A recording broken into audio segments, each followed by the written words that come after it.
এক ছিল এক সুন্দর ছোট্ট বিড়াল পরিবার। তাদের বাস ছিল এক শান্ত গ্রামের শেষ প্রান্তে, ফুলে ফলে ঘেরা এক পুরনো আমগাছের নিচে।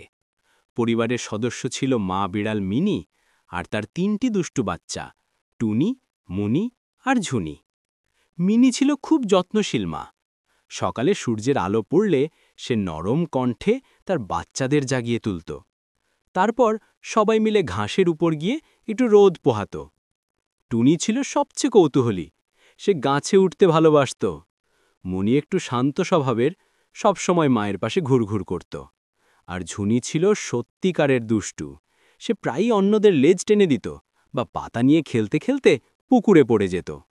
গ্রামের মানুষজন মিনি আর তার বাচ্চাদের খুব ভালোবাসত।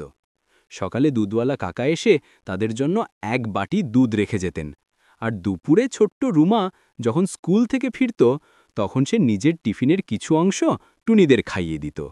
সবাই বলতো, এই বিড়াল পরিবারটা আমাদের গ্রামের সৌভাগ্য। একদিন বৃষ্টি নামল ঝুমঝুম করে, চারপাশ ভিজে গেল, গাছের নিচের ঘরটিও পানিতে ভরে গেল। তখন মিনি খুব বিচলিত হয়ে পড়ল, তার বাচ্চারা তো ভিজে যাবে। সে নিজের শরীর দিয়ে তাদের ঢেকে রাখল, ঠান্ডা বাতাসে কাঁপতে কাঁপতে রাতটা কাটাল। সকালে যখন সূর্য উঠল, গ্রামের রুমা ও কাকা এসে মিনি ও তার বাচ্চাদের ঘরে নিয়ে গেল। শুকনো কাপড়, গরম দুধ আর ভালোবাসায় আবার প্রাণ পেল ছোট্ট পরিবারটি। সেই থেকে মিনি আর তার বাচ্চারা রুমার বাড়িতেই থাকে। তারা এখন সবার প্রিয়। রুমা পড়তে বসলে ঝুনি তার খাতার ওপর উঠে যায়, টুনি জানালায় বসে পাখি দেখে, আর মুনি মায়ের কোলে মাথা রাখে। মিনি বুঝে গেছে ভালোবাসা মানেই আসল আশ্রয়।